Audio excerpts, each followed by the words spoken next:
नमस्कार दोस्तों, हम हर साल 26 जुलाई को विजय दिवस मनाते हैं। भारत और पाकिस्तान के बीच हुए कारगिल युद्ध में भारत की जीत का जश्न। क्या है कारगिल? क्यों पाकिस्तानी घुसपैठिए भारत में घुस आए और भारत के द्रास कारगिल क्षेत्र को हथियाना चाहते थे? ऐसा क्यों हुआ कि भारत को इसकी भनक भी न लगी और 5000 घुसपैठियों ने भारत में घुसपैठ कर ली? ऑपरेशन विजय क्या है?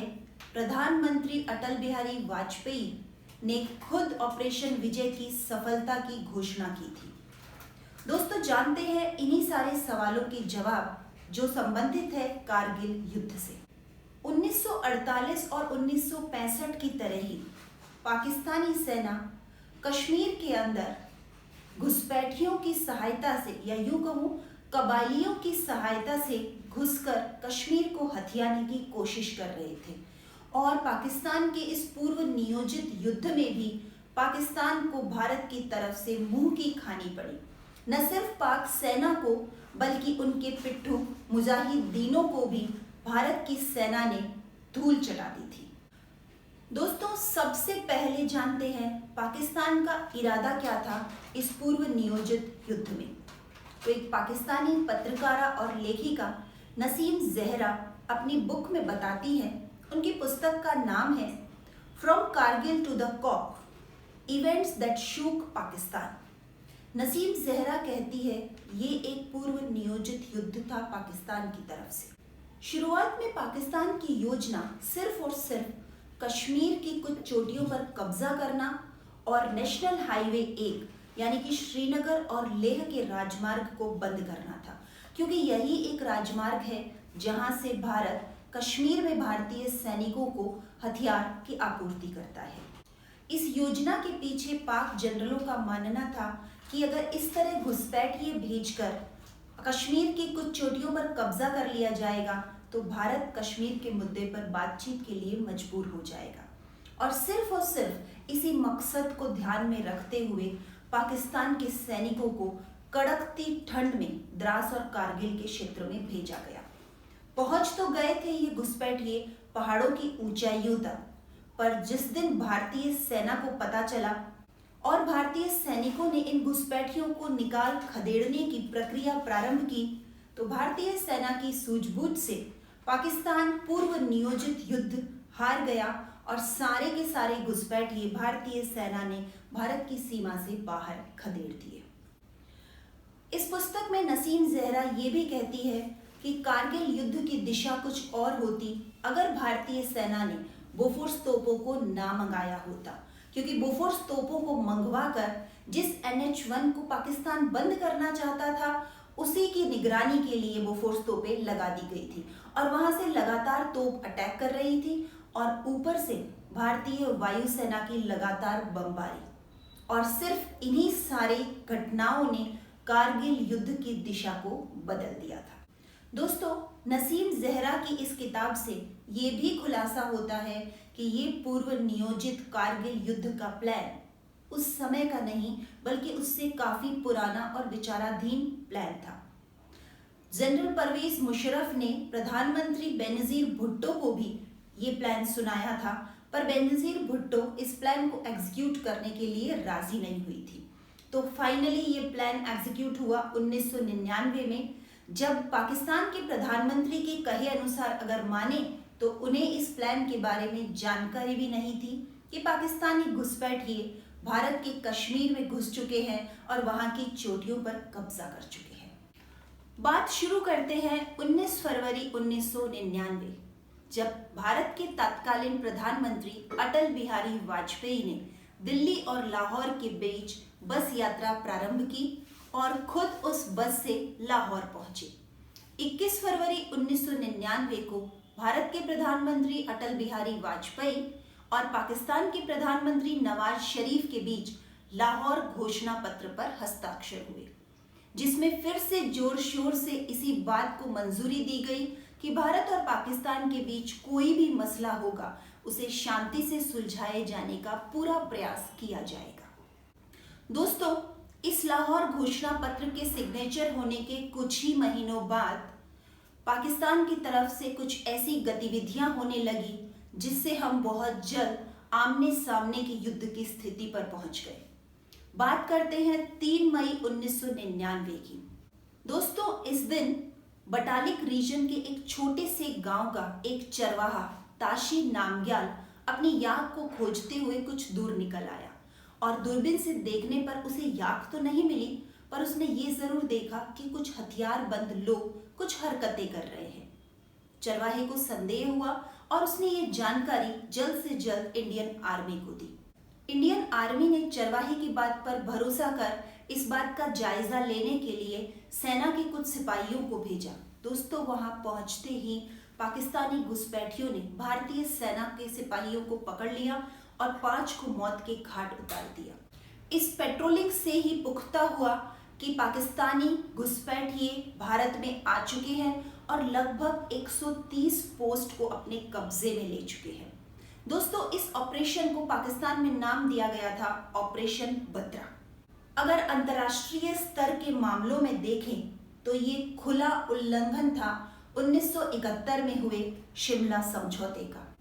जिस शिमला समझौते में 1971 में भारतीय प्रधानमंत्री इंदिरा गांधी और पाकिस्तानी प्रधानमंत्री जुल्फिकार अली भुट्टो ने सिग्नेचर किए थे कि अब सिर्फ और सिर्फ शांति से ही आपसी मसलों को हल किया जाएगा। दोस्तों, इस समय भारतीय सेना के जनरल वेद प्रकाश मलिक थे और पाकिस्तान में परवेज मुशर्रफ। हमारी भारतीय सेना के जनरल ने बहुत ही जल्द एक नई स्ट्रेटेजी लॉन्च की जिसे नाम दिया गया ऑपरेशन विजय। लगभग 30,000 सैनिकों के साथ ऑपरेशन विजय को लॉन्च किया गया था। दोस्तों, आर्मी के साथ साथ 26 मई 1999 को भारतीय वायुसेना ने भी ऑपरेशन सफेद सागर लॉन्च किया। इस ऑपरेशन के अंतर्गत भारतीय वायुसेना के जहाजों ने उन सभी पोस्ट पर, उन सभी जगह पर बमबारी शुरू कर दी जहां जहां पाकिस्तानी घुसपैठिए घुस चुके थे। यहां तक कि भारतीय वायुसेना चाहती थी कि वो लाइन ऑफ कंट्रोल LOC को क्रॉस कर पाकिस्तान में भी कुछ बमबारियां करे और घुसपैठियों के बेस को तहस नहस कर दे। पर उस समय के भारतीय प्रधानमंत्री अटल बिहारी वाजपेयी ने सख्त हिदायत दी, हम शिमला समझौते का उल्लंघन नहीं करेंगे, हम किसी भी कीमत पर लाइन ऑफ कंट्रोल LOC को क्रॉस नहीं करेंगे। शायद उस समय ये सोचना कुछ अजीब लग रहा था, पर वास्तविक अर्थों में देखें तो इस युद्ध के अंदर भारत की डिप्लोमेटिक जीत हुई थी। अंतर्राष्ट्रीय स्तर पर भारत सिर्फ और सिर्फ डिफेंसिव रक्षात्मक युद्ध करते हुए अपने साथ में विश्व के बहुत सारे देशों को लेकर खड़ा था। दोस्तों, वास्तविक अर्थों में ये भारत की डिप्लोमेटिक जीत थी, क्योंकि भारत ने सिर्फ और सिर्फ पाकिस्तान से आए घुसपैठियों को खदेड़ने के लिए रक्षात्मक युद्ध किया था। और इस डिप्लोमेटिक जीत का परिणाम ये था कि United states of America, G8 समूह के सारे देश, आसियान और यूरोपीय संघ के देश भी भारत के साथ मौजूद थे।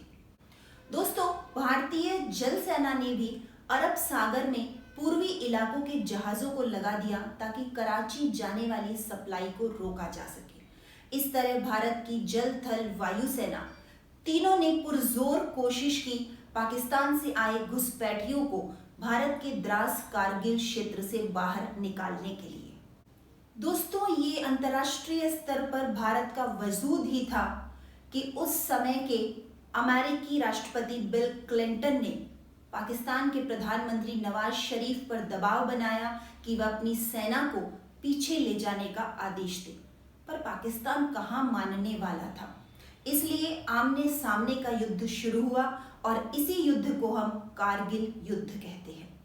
दोस्तों, इस युद्ध में सबसे पहले जिस चोटी को प्राप्त करना भारतीय सेना का उद्देश्य था वो थी 16,000 फीट की ऊंचाई पर टोलो लिंग चोटी। इस चोटी को पाते ही बहुत कुछ भारत के फेवर में हो जाना था, पर 16,000 की ऊंचाई जहां पर सामान्य रूप से -40 डिग्री सेल्सियस तापमान पहुंच जाता है और उस समय का तापमान देखें तो लगभग -10 डिग्री सेल्सियस ठंड में वहां जहां चोटी के ऊपर घुसपैठिए बैठे हैं, दुश्मन ऊपर से वार कर रहा है और आपको 16,000 फीट की ऊंचाई पर चढ़ाई करना है। दोस्तों, चढ़ाई भी सिर्फ और सिर्फ ऐसे समय हो सकती जब मौसम प्रतिकूल हो और अंधेरा घना हो, ताकि दुश्मन को आभास भी ना हो कि भारतीय सैनिक चढ़ाई कर रहे हैं। मेजर राजेश अधिकारी और उनकी कंपनी ने चढ़ाई शुरू की और लगभग 15,000 फीट की ऊंचाई तक वो चढ़ चुके थे। सिर्फ 1,000 फीट की ऊंचाई पार करनी थी कि दुश्मन को अंदाजा हो गया कि भारतीय सेना ऊपर पहुंचने वाली है। उन्होंने ऊपर से गोलीबारी करनी शुरू कर दी और मेजर राजेश अधिकारी के पास हथियारों की कमी होनी शुरू हो गई। इस स्थिति में उन्हें बेस कैंप से और हथियारों की आपूर्ति चाहिए थी, इसलिए उन्हें रुकना पड़ा। फिर कर्नल रविंद्रनाथ ने अपने 90 सिपाहियों के साथ इस 15,000 फीट की ऊंचाई को पार किया और 9 जून 1999 को वे पहुंच गए मेजर राजेश अधिकारी की कंपनी के पास। आपूर्तियां पूरी हो चुकी थी और लगभग 20 घंटे गोलीबारी चलती रही और 20 घंटे इस प्रतिकूल परिस्थितियों में गोलीबारी और युद्ध करने के बाद फाइनली भारतीय सैनिक पहुंच चुके थे टोलो लिंग चोटी पर और भारत का तिरंगा वहां लहरा गया। पर इस गोलीबारी के अंदर विवेक गुप्ता और उनके साथ 6 सिपाही शहीद हो गए थे। दोस्तों, इस तरह 14 जून 1999 को टोलो लिंग चोटी को रिकैप्चर कर लिया गया और अब अगला टारगेट था पॉइंट 5140, जो इससे भी 1,000 फीट की ऊंचाई पर यानी 17,000 फीट की ऊंचाई पर थी। इस बीच में आसपास की छोटी छोटी पोस्ट को भारतीय सेना ने बहुत आसानी से रिकैप्चर कर लिया था। दोस्तों, पॉइंट 5140 पीक को रिकैप्चर करने के लिए असाइन किया गया लेफ्टिनेंट कर्नल योगेश कुमार जोशी को। दोस्तों, लेफ्टिनेंट संजीव सिंह जामवाल और कैप्टन विक्रम बत्रा, जिनका कोड नेम था शेरशाह, ने इस चोटी को सफलता के साथ रिकैप्चर कर लिया और भारतीय तिरंगा पॉइंट 5140 पर लहरा गया था। अब भारतीय सेना का टारगेट था टाइगर हिल को वापस पाने का। दोस्तों, टाइगर हिल पर भी ऊपर दुश्मन मौजूद है, तो भारतीय सेना ने कुछ इस तरह की सूझबूझ दिखाई कि सबसे कठिन तरफ की चढ़ाई वो करेंगे, जिससे दुश्मन को अंदेशा कम से कम हो कि भारतीय सिपाही ऊपर पहुंच सकते हैं। लगभग 22 सिपाहियों ने टाइगर हिल की ये कठिन चढ़ाई शुरू की। इस कठिन चढ़ाई के दौरान टाइगर हिल के ऊपर मौजूद घुसपैठियों ने गोलीबारी ही नहीं बल्कि नीचे से आते भारतीय सैनिकों पर रॉकेट भी दागे, पर ग्रेनेडियर योगेंद्र सिंह यादव की बहादुरी और सूझबूझ के साथ उनके कुछ साथी इस टाइगर हिल की चोटी पर पहुंच गए और वहां जाकर उन्होंने बम ब्लास्ट किया और 4 दुश्मनों को मार गिराया और इस तरह से टाइगर हिल चोटी को भी अपने कब्जे में ले लिया गया। दोस्तों, इसी के पैरेलल छोटी छोटी सारी पोस्ट को भारतीय सेना रिकैप्चर कर रही थी और बिल्कुल हमारा ऑपरेशन विजय सक्सेसफुल हो रहा था। अब सिर्फ एक खास चोटी बची हुई थी 4875, जिसे रिकैप्चर करने का मिशन कैप्टन विक्रम बत्रा को लीड करना था। कैप्टन विक्रम बत्रा अपनी कंपनी के साथ इस चोटी को सक्सेसफुली रिकैप्चर कर चुके थे, पर दुर्भाग्य से अपनी कंपनी के एक साथी को रेस्क्यू करने के लिए कैप्टन विक्रम बत्रा को कैंप से बाहर आने पड़ा और जो दुश्मन पीछे हट रहा था उसने विक्रम बत्रा पर पीछे से गोली चलाई। ये गोली सीधे उनके सीने पर पीछे से लगी और विक्रम बत्रा शहीद हो गए। पॉइंट 4875 को रिकैप्चर करना भारत की जीत के लिए टर्निंग पॉइंट साबित हुआ। अब सिर्फ कुछ छोटी छोटी पीक रह गई थी जिसे भारतीय सेना अपनी लगातार दिखाई जाने वाली बहादुरी और वीरता से रिकैप्चर कर रही थी। 14 जुलाई 1999 को भारतीय प्रधानमंत्री अटल बिहारी वाजपेयी ने डिक्लेयर कर दिया ऑपरेशन विजय सक्सेसफुल। और प्रधानमंत्री अटल जी की इस घोषणा से पूरे देश ने चैन की सांस ली और आने वाली 26 जुलाई 1999 को भारतीय सेना ने कारगिल में तिरंगा फहरा दिया और घोषणा कर दी सारे के सारे पाकिस्तानी घुसपैठिए हिंदुस्तान से खदेड़ दिए गए हैं। इसी 26 जुलाई को हम हर साल विजय दिवस मनाते हैं। ये विजय दिवस है कारगिल युद्ध में भारत की जीत का जश्न। दोस्तों, कारगिल वॉर के बारे में जानना बहुत ज्यादा जरूरी इसलिए हो जाता है क्योंकि सेकेंड वर्ल्ड वॉर के बाद लड़ा गया सबसे भयानक युद्ध कारगिल युद्ध था। आज तक लड़ी गई सभी जंग में से सबसे ज्यादा ऊंचाई पर लड़ा जाने वाला वॉर कारगिल वॉर था, जिसमें आधुनिकतम हथियारों का प्रयोग हुआ। भारत और पाकिस्तान का परमाणु शक्ति बनने के बाद आमने सामने का ये पहला युद्ध था, जिसमें MiG-27, MiG-29, R-77 मिसाइल्स का यूज किया गया। लगभग 2.5 लाख गोले दागे गए और 5,000 बम फायर हुए। बोफोर्स तोप ने तो इस पूरी के पूरे युद्ध की दिशा ही बदल दी थी। 300 से ज्यादा तोप और रॉकेट का इस्तेमाल किया गया था। दोस्तों, भारत की तरफ से किए गए ऑपरेशन विजय में लगभग 2 लाख सैनिक प्रत्यक्ष और अप्रत्यक्ष रूप से शामिल थे। 527 वीरों को कारगिल युद्ध में शहीद होना पड़ा और लगभग 1363 वीर थे जो घायल हुए थे। अगर पाकिस्तान की तरफ से देखें तो लगभग 2700 पाकिस्तानी सैनिक इस जंग में मारे गए थे और 270 के लगभग सैनिक इस जंग को छोड़कर भाग गए थे। अगर आमने सामने का आंकड़ा देखें तो पाकिस्तान की तरफ से 5000 घुसपैठिए भारत प्रशासित कश्मीर में आ चुके थे और 30,000 भारतीय सैनिकों ने इन 5000 घुसपैठियों को खदेड़कर बाहर कर दिया था। दोस्तों, एक और शॉकिंग खबर कि पाकिस्तान की सरकार ने ये माना ही नहीं कि ये जो पाकिस्तानी सैनिक इस जंग में मारे जा रहे थे ये उनकी पाकिस्तानी सेना के अधिकारी या सिपाही थे। उनका कहना था कि ये सिर्फ और सिर्फ घुसपैठिए थे जो कि भारत की सीमा में प्रवेश कर गए थे। पर इस बात पे पुख्ता मुहर तब लगी जब पाकिस्तान में शहीदों को गैलेंट्री अवार्ड्स दिए गए, उसमें इन्हीं लोगों के नाम थे जो कारगिल जंग में मारे गए। तब इस बात पर मोहर लग गई कि ये पाकिस्तान के ही सैनिक थे जिन्होंने कारगिल युद्ध में भारतीय सेना के साथ युद्ध किया था।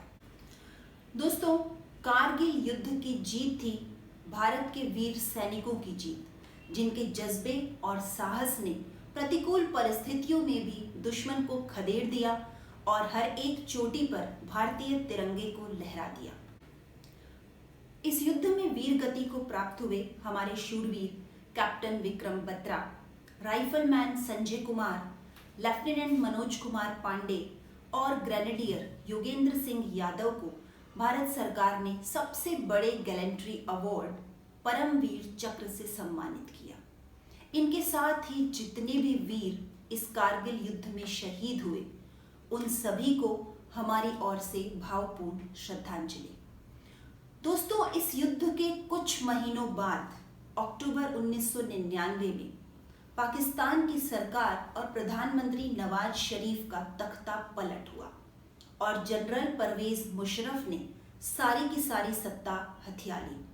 तब ये बात और स्पष्ट रूप से सामने आई कि वास्तव में पाकिस्तान की सरकार को इस बात का अंदाजा नहीं था और ये सब कुछ सोची समझी चाल जनरल परवेज मुशर्रफ की थी, जो ये कतई नहीं चाहते थे कि भारत और पाकिस्तान के बीच शांतिपूर्ण तरीके से मुद्दों का हल निकाला जाना चाहिए। तो दोस्तों, आज की कहानी कारगिल युद्ध के बारे में, जिसकी जीत के जश्न के रूप में हम हर 26 जुलाई को विजय दिवस मनाते हैं। जल्द ही मिलेंगे एक नई कहानी और नई शख्सियत के साथ। तब तक के लिए नमस्कार।